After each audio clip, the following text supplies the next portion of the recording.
Welcome to Hot Flash Chronicles, where midlife is messy, menopause is madness, and we're sweating through it together. We're Angie and Shelly, two caffeine-fueled, slightly inappropriate grandmas who say what everyone's thinking. So grab a drink, crank up the AC, and let's dive in. Shelly! Angie! Guess what? What? It is time for another episode of Hot Flash Chronicles podcast. Welcome to the pod. My name's Angie. I'm Shelly. And today we're going to talk about something that I know a ton about, but I've only recently learned, and that is ADHD. Ooh. Yeah, there's a lot to unpack in this. That's going to be a lot to unpack. There is a lot, and we're going to cover it because I'm almost 52 now, and I was just diagnosed with ADHD about 2.5 years ago. Oh. So I'm new to this. My whole life, I knew that there was a lot going on in my head, but I didn't know why until I got diagnosed. Mm-hmm. And it has massively affected my life, but having the diagnosis has helped.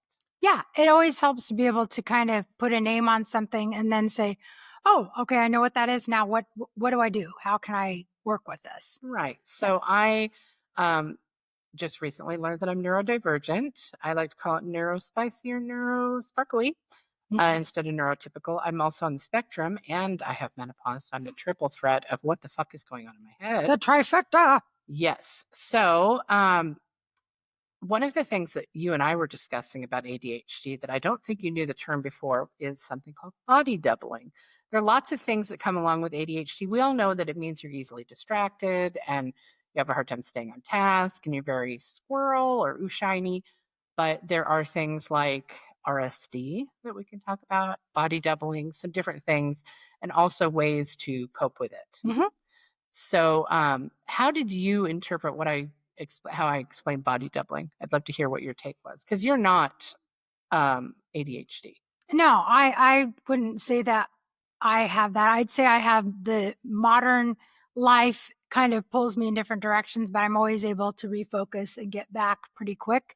So I would not say I have that diagnosis. But what I was hearing when you were talking about body doubling is that the presence of someone else, the actual physical presence or their presence like on a Zoom or just them being somewhere. Yeah, it could be a virtual presence or virtual in person. So in other words, knowing there's somebody else with you and you're not alone tends to help the person with ADHD be able to focus or remain more on task. But it's just that idea that somebody's there helps them complete whatever is on their checklist. Right. So I know that my son was aware of this. And when he lived with me, I would be like, hey, can you come in my room? I need to fold some laundry because I need a body double. And he was like, yep, no problem. Got it.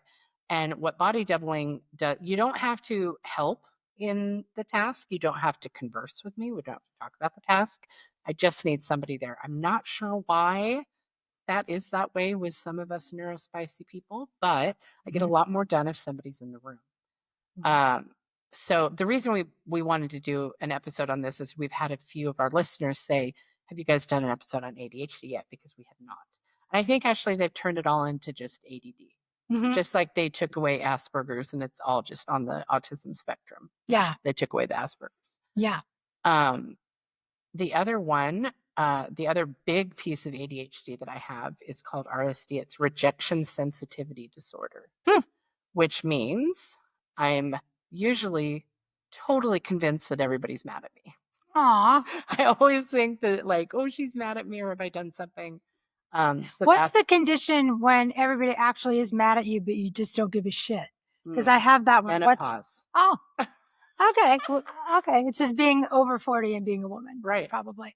Yeah. So that's interesting. So I just am always certain that everybody in my life is upset with me. Is that a common thing to accompany ADD or ADHD? Yeah.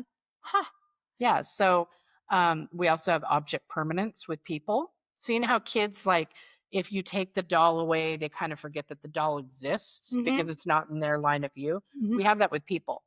So like if... You used to call that out of sight, out of mind. Yeah. So it's kind of like, well, we'll use Brandy because she's somebody that you know as well.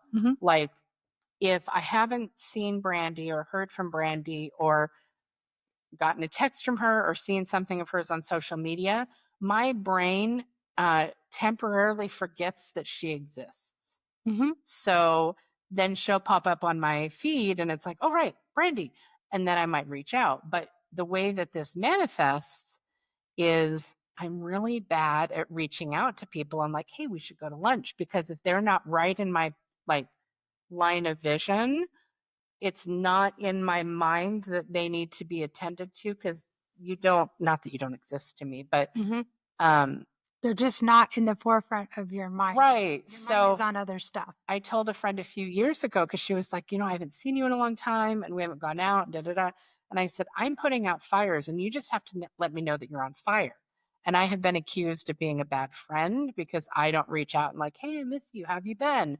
It's just, it's part of the ADD that I literally don't think of Yeah. things or people unless they're right in my. It makes me think that people with ADD, though, their minds are so active and there's always so much squirrel and sparkly and real tasks running through their mind that it's probably hard to find the space Yeah. to use You don't that have the recall. bandwidth to Yeah. like think, I wonder what Brandy's up to. Right. It's just Right? not You just there. don't have all of the plates are spinning. Mhm. You're not thinking, you know what, I should add another plate to this. Yeah. But if yeah. the plate enters, it's like, oh, look, a plate. Yeah. Right?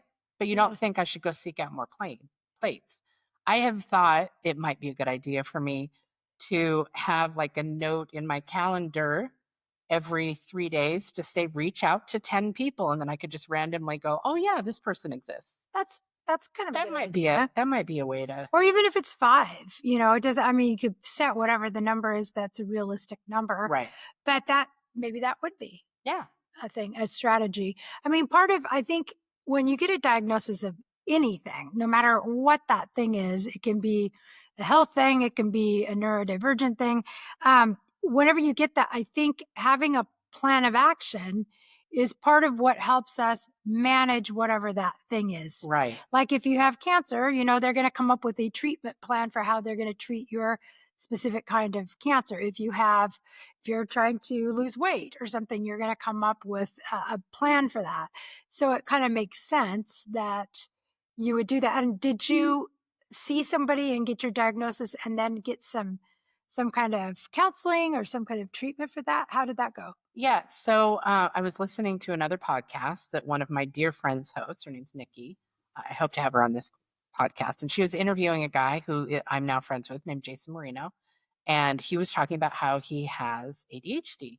And she was like, and he's describing it. And she goes, oh my God, that sounds like me. Oh my God, I do that too. Oh my God. And she just came to all of these realizations in her mind. Like, I think I need to be tested for ADD.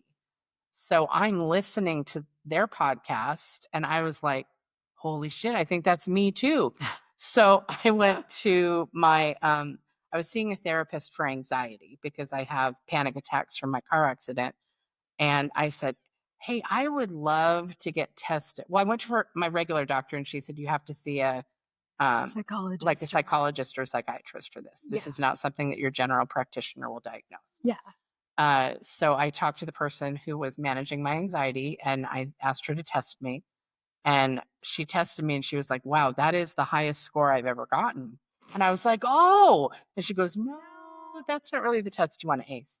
And it's basically through a series of questions. So she asked me a bunch of questions about, how do you do this? What kind of student were you in school? Like, what did your report cards say? And have you ever struggled with this? How many times out of the week does this cross your mind? Or do you, just asking like scale of 1 to 10, blah, blah, blah. And she was like, you are tipping the scales on ADD. And then we came up with some ideas of like breathing exercises or ways to focus or how to time block. Everybody has different methods that work. And then I was about a year later talking to a different doctor and he put me on Adderall. And it was incredible because he said, if you don't have ADHD, this will do nothing. Right. It'll do nothing. It's not going to like make you high or make you low. If you don't have it, you're going to be like, okay, what and what? And he said, if you do, about 45 minutes later, all of a sudden your mind will quiet and you'll be able to hold a single thought at a time. And I was like, oh, well, That's weird. Why would that's I not want to do possible. that? So I go and pick up the prescription. I was driving to like a ladies' night event for my networking where it was hosted at this lady's house. And I took it on the way there. And then afterwards, I was like, maybe don't test out the brand new medication in front of people at a networking event. But here we are. And I get there and I'm talking to the ladies and da da da. And all of a sudden, my brain just went still. And I was able to completely focus on the person I was talking to. And I was like, holy shit, this is it. This is what it feels like. And throughout the night, I was just paying attention to what it felt like. And multiple women who had seen me at networking meetings were like, you just seem so calm tonight. Like you seem So really chill. present. And I was like, you guys, I got to tell you. So I told the whole room and they were like, yeah, it's noticeably different. Wow. So what I've learned is I can't take it if I need to be creative. Because then I just sit there and I don't know how to pose. Like everything leaves my mind. In the networking group that I belong to, I run the meetings a lot of time. And one time I took Adderall before running the meeting and I went to do the sales pitch at the end, which normally just falls out of my mouth and nothing fell out. And I was like, fuck, I don't remember what I was saying. I was like standing in front of 80 people and I'm like, words. So it's a 12, wait, no, I'm not supposed to. And I've literally glitched. I didn't know what to do because my brain was so quiet. I couldn't grab the pieces. It wasn't working the way that it normally does. Somebody help me. Yeah. So I've been through lots of different tricks and stuff, and you just learn to live with it and give yourself some grace. I was going to say, so do you just kind of balance that? Like if you have a really demanding creative thing coming on, you don't take the Adderall, but if you need to learn something or focus down or whatever, then you do. If I have a task list of like, I need to send out emails, I need to get this gallery edited, I need to order some prints, I need to go get my car's oil changed, I need to schedule a doctor's appointment, then I will take it. But I only take it maybe once a week. Yeah. Because it makes me focus, but I feel like I'm not at my creative potential. Right. So I don't know that I'd be able to record a podcast. Yeah. Because the story. Maybe we'll have to try one that way. Wouldn't that be interesting? Yeah. Be like, okay, guys, remember when on episode 33 when I talked about. We're going to do an Angie on Adderall episode. Yeah, I think that's really interesting and something when I've, in the job that I have, sometimes people will have, we get to see their medical history. I work with people who get injured on the job and we have to try to get them back to work. And sometimes we might be trying to put them back into work in a different field. So their pre-existing conditions, or if they're neurotypical or if they have ADHD or something, can come into play, especially if they've had it their whole life. We can't say, we're going to make you an accountant if you have ADHD. That might not be a good fit. So I notice a lot of the time the people that I see that seem to have that condition, it seems to be that it's more women than men. I don't know if there's a real number out there. Well, young boys used to get diagnosed all the time, but the thing is, young girls, when they have ADHD, they get real quiet. They don't present the same way. They don't present the same way. So we're underdiagnosed as children, especially back in the 70s, 80s, 90s. But now all of a sudden there's this big influx of a bunch of us realizing like, wait a second. Yeah. That's me. Girl autism, female autism presents differently too. And I am a little bit on the spectrum for that. And it's very interesting because girls still want to be social, whereas boys not necessarily so much. So it's harder to read that females are autistic, especially when they're younger, because they're still wanting to fit it. And if you watch, I always bring up the Big Bang Theory. If you watch Amy Farrah Fowler, her character, who's obviously, has autism, she very much wants to fit in with the other girls. She wants to date and still have that social life. Whereas boys just tend to, I think she's a good example, even though that's a comedy or whatever. Right. But I think ADHD maybe, or ADD has that same element. Females tend to present differently just because we have different personalities, for one. Right. In general. But my brother, when he was younger, he was diagnosed with hyperactivity. Do you remember when that used to be? Right. That's what the H was. Yep. it was hyper, and he was considered to be, and he was absolutely brilliant, and he still is to this day. But He used to be really smart, but now. no, he's still real smart. But we would wake up in the morning and he would have taken the toaster apart and it would be dismantled on the counter, and my mom and dad would get so mad, but he could put it back together. And they were like, why did you do that? And he's like, I wanted to see how it works. Right. I wanted to figure it out. So he's ended up getting into a field and being very successful because he got into kind of mechanics, and then he's worked his way all the way up. He's on a managerial side in this big company now. But he was always like that. He was always inventing things. He figured out this elaborate hammock system that he put up. When you opened the door to the bedroom, he had hammocks from the top of his bunk bed going over to the closet, going to the door. It's like, and he would be sleeping in the hammock so you couldn't do anything or he would fall to the floor. And as his older sister, did I ever accidentally? No. How did he fall? What? My annoying little brother fell? That's terrible. But Moira's present on the podcast. A little bit. So it was interesting because he had the hyper, and he was always into everything. He was very physically active, always moving around very fast. And they did some medication on him, and this would be medications back in the late 70s, early 80s. Like Ritalin. Yeah, and my mom did not like the way that it affected him, so she didn't do it. She chose not to, which I'm glad. And we just lived through it. Yeah. But he also didn't like to get up in the morning. He didn't like to be on a schedule of any kind. And he hated going to school. And he was a C to B student, but he wasn't. And what I mean that is he wouldn't go. He wouldn't attend. They would almost want to kick him out, but he would show up on the day of tests and get straight A's. He hated school. It was boring. It just wasn't interesting enough for him. And he even took the test to be an engineer for the state of Washington without any schooling beyond high school and aced it. But they couldn't hire him because he didn't have a bachelor's degree. He's brilliant, but school but I know how to do it. He did. He just knew how to do all of it. And everything was boring to him. And it's like, he's like, I'm not dumb. I'm just not interested in what they're not teaching at a high enough level for what keeps me interested. Right.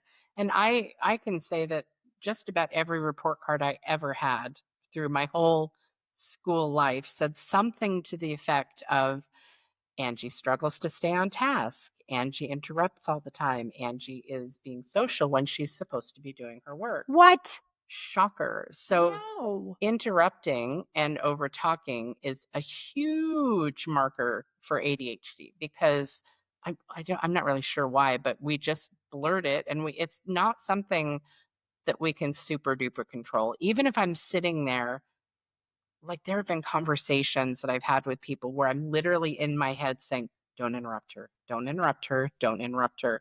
But then I'm not paying attention to what she's saying. And it's because our brain is like thinking about the thing that we can say. Yeah, you're gathering your response. And it just falls out. And it sucks because we know it's rude. We know it's super rude to overtalk someone or interrupt or, cut them off. But you're afraid you won't remember it.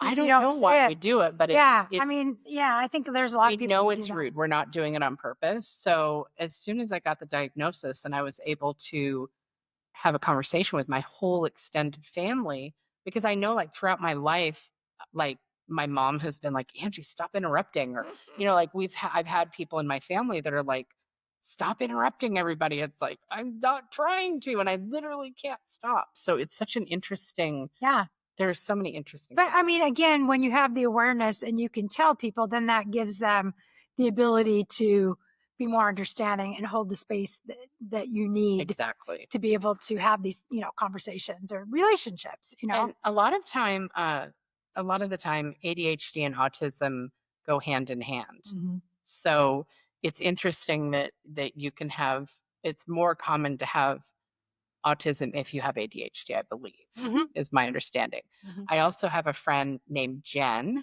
who I'll see if I can find a way to tag her somehow. She is an ADHD mind coach. So she literally will help. She's like a therapist, not a therapist. Sorry. She's a coach. Sue calls her a brain coach. Yeah. And she helps you sort stuff out and figure out how to accomplish tasks. And her website is teamgetshitdone. I love that. So she specializes in the neuro-spicy. Mm-hmm.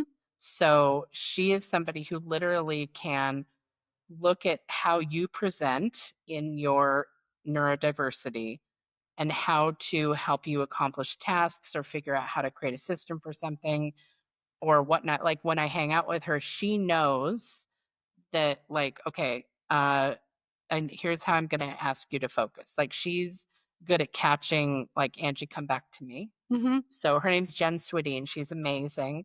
I'm not sure what state she lives in, honestly. Because she probably does this virtually. Yeah, I'm she sure. does it all virtually, and she also has a team that will do like virtual assistant stuff for you, and like if you need tasks done in your work. But I thought, what an interesting realm to Mhm. go into in a career to Mhm. be a brain coach, and like let me help you sort through all of the shit that's going on in your head and sort it Let's out. go Marie Kondo your Yeah. brain and figure out how we can For sure. organize this. Something you mentioned, I know earlier you had said something about, staying on task, not being able to complete tasks. And I remember recently I had read up and on procrastination, which I think is something a lot of us do some version of. Hmm. And I noticed when I'd read this article, it had said procrastination tends to get tied into ADD, people Hmm. with ADD, and also people with strong anxiety. And I have a diagnosis of having anxiety. Hmm. So I procrastinate, and I was like, and the thing that frustrates you the most when you're having anxiety is not getting stuff done. Yep. Like that's the thing that just even feeds your anxiety. And it was so interesting to me that the thing that feeds your anxiety is also the thing that is making you procrastinate. It's a vicious cycle. Like the anxiety paralyzes you. Yeah. And what I feel when I start procrastinating is that I'm overwhelmed. Yeah. I tell my husband, I'm not physically exhausted, but my brain is exhausted. Right, because you're trying to sort things into compartments. And all the doors are closed and you can't get everything Yeah. into the rooms that you needed in up in your brain. And then you're running around to the point where you can't put the things where they need to go, where you're mentally exhausted. Then because I'm mentally exhausted, I don't have the ability to complete what could be seen as a very simple task. Right. And I know ADHD and ADD, that's a procrastination comes out as Oh, one of the massively. yeah. Because we only have you've heard the spoons analogy, right? Like Yes. everybody gets so many spoons a day, and like every task or every action requires a spoon, and like you have a handful of spoons, and then if you spend a spoon, now you have one fewer spoon. People with ADD have fewer spoons. To even start with. So, like, let's say a neurotypical, I don't know what the analogy normally is, but Mhm. let's say you start with 12 spoons a day. Mhm. I would start with 3. Oh So my you have gosh. 12 things that you can accomplish in a day, and I can do 3. So, what I will tend to do is recognize that I have 12 tasks to do, but I only have 3 spoons. So, I'll sit in decision paralysis Mm. and sit in my head and spin up about how I have so many things to do. I don't know what to do. Which one's the most important? I don't know what to do. So I'm actually not going to do anything. Yeah. So I will refuse starting any of the tasks because I can't figure out which one to spend my spoon on. And I will get stuck in decision paralysis to the point that now I'm adding more to my to do because now they're accumulating because I haven't Oh my done gosh. any of And you them, still only have and 3 it's spoons. such a mind fuck. And then you get hyper fixated on something like a hobby. Yep. Like I got hyper fixated at the holidays on diamond painting. Why? No fucking idea. No idea. Somehow somebody came across my Instagram. I was like, what's that? Of course, I had to buy every tool on it. And then I spent feverishly hours and days and weeks on diamond painting. Why? Have I picked it up since Christmas? Absolutely not. It's something that I do, and what I've learned is if I have a large project, like let's say I need to organize the pantry, if I take everything out of the pantry, I will stop there and realize, oh God, what have I done? Now I have to finish Oh it. my God. What What have have I I done? done? And then I'll just sit and look at it and like, oh, I can't. I bit off more than I could. This is way Yeah. too many spoons. And then I'll just sit and feel self loathing for not completing the pantry. So what I need to do instead is do one shelf at a time. I'm going to empty the shelf. I'm going to sort it and put it back and see how much energy and bandwidth I have for it. Am I Great. still So feeling you break okay? it down. You eat the So if elephant I give small up bites. partway through, it's only one portion of the pantry. I haven't emptied the whole thing.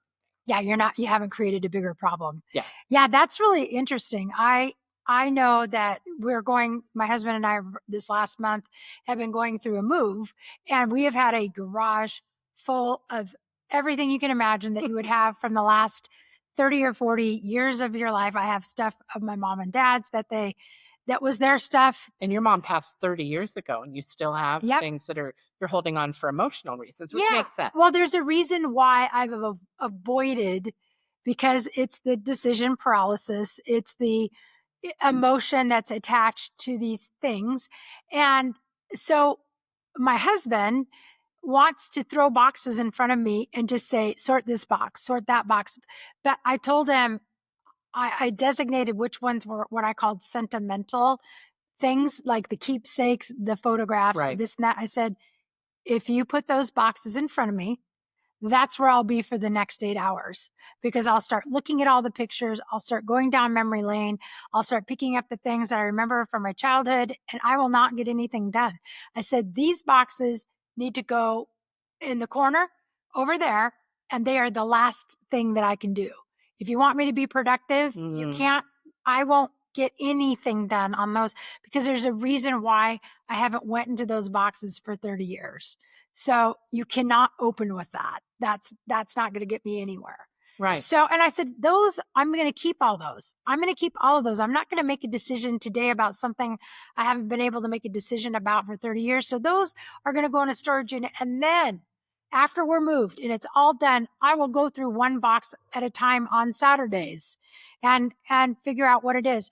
It has to be on your terms, though. Yeah. And it's not something I want to make a snap decision about. There's a reason I put it off. But I do know at the quick glances that I looked at, because these are things from my parents, my mom was kind of a pack rat. She was a little tiny bit of a hoarder. Her house was extremely clean. Think Monica on Friends. And her garage had these boxes in it. And then think Monica's closet on Friends. Her secret. Oh, right. Yeah. The shame whole closet. closet. Yeah. That was the shit that was in my mom's garage. And I have discovered that my mom, these things I've been treasuring, thinking these are sentimental things that meant so much to my mom. I've opened it up and there's literally garbage in there. Yeah. It was shit she just threw in a box to get out of the house to keep her house clean. It was not sentimental to her. So interesting realization. Yeah. So I'm like, oh shit, I've been toting around these boxes of literal garbage for 30 years because I thought they were something special to my mom. No, she was a hoarder. Well, and as I'm just in her garage. As I'm saying it out loud about getting the task analysis, where it's like, well, now I've emptied the pantry and I don't know what to do because I'm stuck and I don't have any spoons. I wonder if that's why I need the body doubling. Yeah. Because so Shelly and I have a co-working space here at my studio now. So she's doing her like normal day job here at the studio, and I'm getting more done because she's here. But if she wasn't here, I might just sit here and try to figure out what I'm going to do and then get stuck in a loop and not actually accomplish anything. I wonder if the reason the body doubling helps is because maybe I would know that you would notice that I'm just standing there for 3 hours. I was going to say, I wonder if it's some kind of unconscious accountability. Like there's right, like she's going to judge me that I'm just sitting here doing nothing. And because you have that other condition, the one where you think nobody likes you. Right, the RSD. The RSD. Maybe that is the emotional key for you and it's not that I actually am making a judgment, because I'm not at all. I'm not even paying attention. Right. I'm doing my job. But maybe it is this unconscious cue of that person is busy and doing their list, or they're here. I need to do my stuff. Right. I need to try a little bit harder to stay on task. Like if we came to the office to work, I should probably work. Instead of like before you were coming here, I would come here and just literally like stare at my computer, and then next thing I'm on Pinterest, and now I'm pinning recipes, and I should open a Walmart grocery order, and then oh shit, it's 7 p.m. and I haven't figured out what's for dinner, and wait, didn't I come here to edit a gallery? Well, let's be honest here. The modern world and our phones, which are computers, which is a whole nother podcast we did, they are very distracting. And if you already have a condition that lends to you being distracted easily, that shit ain't helping. Yeah. Pinterest, an instant chat GPT, instant information. All of a sudden I can go down Now one I'm of like those. researching I think we're creating some what forms of, country has the most meerkats. And it's like, yeah. wasn't I supposed to be editing a client's Oh photo yeah, I can gallery? go Like, down the what meerkat. is happening? You can go down a meerkat Why am I doing this? hole real fast. I mean, if I let myself, like I used to be like, oh, on my lunch break, I'll look at Facebook or something, and then same thing. Hour later, I am looking at meerkats, and then I'm watching videos of meerkats in sweaters, and then they're on skateboards, and that's not lunchtime, Yeah. people. No, but No, I that's think just there is energy. something that we've created a state of a certain amount of ADD in everyone. But if you really actually have it, It compounds it, that's going to be real severe. which is why I stay up till 2 a.m, like Scrolling scrolling Yeah. reels, because Mhm. it feeds my need for constant stimulation. And entertainment. I mean, I have that a little bit of not wanting to feel bored. So whenever I feel like for even 2 seconds that maybe I'm bored, I grab my phone. Right. Well, we freak out if we don't have our phone. Yeah, they've created there is I think that there's a societal technology form of ADD For sure. that they have, and you know what? It lets us avoid a lot of things in the world that are unpleasant. Yeah. It's an escape. So Totally. so that can, I mean, I for sure feel like that is an actual thing we're all living with. Yeah. So I think the point is there are lots of different ways that neuro-spicy can manifest within one human's mind, and it's all okay. Mhm. And for me, having the diagnosis gave me a sense of calm that it didn't just mean that I'm not good at completing things. It means that I have a chemical imbalance in my brain that I don't have control over. Yeah. And it gave me some understanding of myself, and it allows me to give myself grace because I can recognize, oh, I'm in a holding pattern, and that's okay. Yeah. I just need a day to sit and not accomplish anything, not punish myself for it because it's not something I have a ton of control over. Well, you're able to stop the vicious cycle Yeah. of kicking yourself down and then really not being able to function, even if you can just go, I need a day. Yeah. A day of not functioning is normal and healthy for everyone. We all need self care. We all need downtime. And if we know we have an actual condition, then it's totally viable. It's totally acceptable to take that day. And before, if you don't know what's wrong with you, or you don't know what's happening or why you do the things you do, you just feel guilty about that. Like, Yeah. I should be getting all this stuff You can accomplished. sit in guilt. And Everybody it's not a else fun place to does sit. that. Yeah. So I think knowledge is power. Mhm. And then, like you said, you get that space to forgive yourself. And then that also allows you space to treat yourself in the sense of, healing yourself and learning to live with. It's not terrible to be a neuro-spicy or neuro-sparkly. It makes people interesting. Yeah. Like, I'm glad that everybody's different. I'm glad not everybody's, we are all on the spectrum. That's what a spectrum is. There's this end, there's this end. And then you're If you're somewhere in listening, here. she's holding her hands. I have Oh, my hands in here front to of me, hear things. like a ruler. So if you're on more towards the left side, maybe you're just barely, maybe you have a few little things. Maybe you're more in the middle. Maybe you're way over here, but we're all on it. And if you can figure out where your place is on that, then And create systems and processes that work cohesively within your mind wherever it is on the neurodivergent or neurotypical. I mean, when you get the information, then you do have a responsibility to Right. yourself of how you want to deal with this. Like, do you want to try to find ways to be more productive? Maybe you do, maybe you don't, but at least you have the power to do that with For the sure. knowledge. So we hope this was maybe insightful for people who didn't have it, or if you're listening like I did to Nikki's podcast and like, oh my God, I think I might have ADHD. Then you're welcome and we're sorry. Yeah. But we had a few people say you guys should do an episode on ADD. So I'm glad that we got to talk we about are on a lot of different social media platforms promoting the podcast. The one we're most active on right now is TikTok, and we do live broadcast, live, whatever you want to call it, streaming out there. And if you do want to see ADD in action, you should tune in, because this is, we tell people this is focused, and some of you might watch this and think it's not really that focused, but it is for us comparatively. But if you want to see full blown ADD Angie, which to me is nothing but delightful. Aw. Tune in to just if you're on TikTok or whatever, go check it out, because it's funny, because even though she's saying all these things about it, she goes off kind of on her own thing, but it's definitely a thing. And she rabbit Makes trails sense to around me. and it How comes it's back. come back. It comes back and it How it's lands. closed the loop. And because I know her so well and I've known her so long, I don't think it's that weird. Like this Yeah. is part of our dynamic, and it's actually quite entertaining. And some people are liking that it's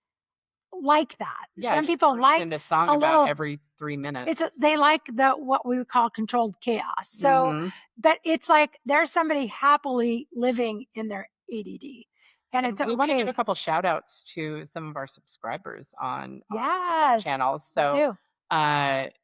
I listed them last time. Do you want me to go again, or Yeah, we you could name a probably few? remember I remember So most we of them. have Caney, who is an incredible artist. We have Cartoon Man. He's been almost all of our lives. Yes, We have Jennifer, who is now a mod for us. We have Steph. We have Alexia, who's somebody we used to who's sing somebody with. we used to sing with. We have K Designs, which, by the way, I just got my shirt today and it's lovely. And we have, wait for it, Biscuits. I'm forgetting one.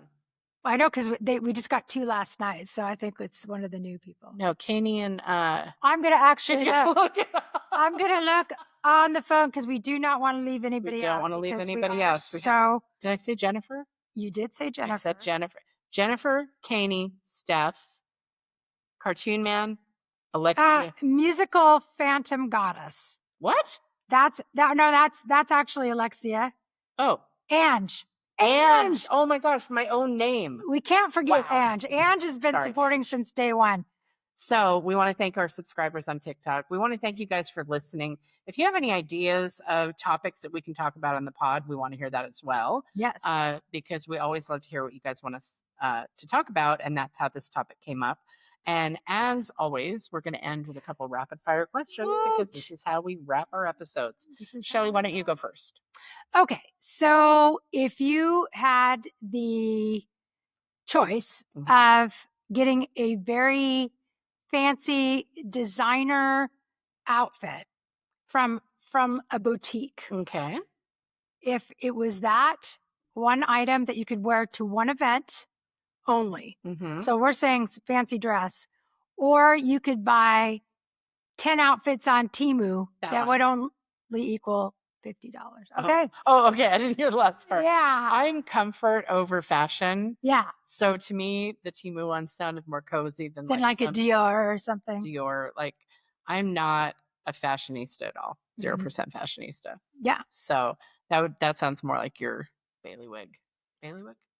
I probably would never feel comfortable enough to spend thousands of dollars on something. But if it was free and I had those 2 options, I don't know, maybe.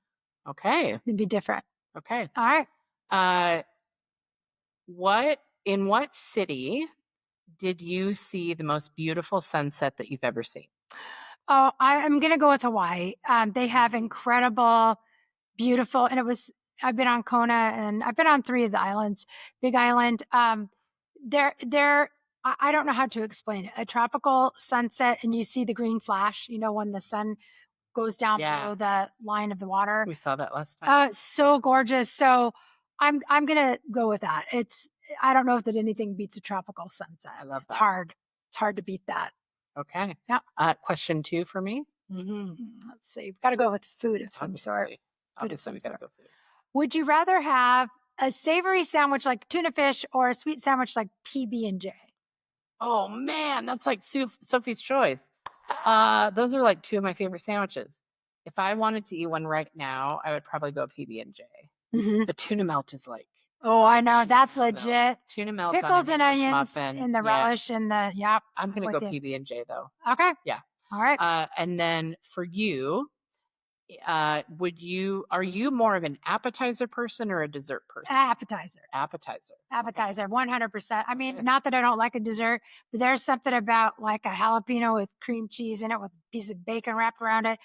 Bacon wrapped water chestnuts. Oh, I make those. can we make some of those soon? At the Yeah. house? Yeah, that's like one Would of you my like the brown specialty sugar things. bacon Yeah. wrapped water chestnuts? Yeah, and any So- kind of like a charcuterie platter thing. I love the nibbles Yeah, for tapas. sure. For sure. Tapas. Yep.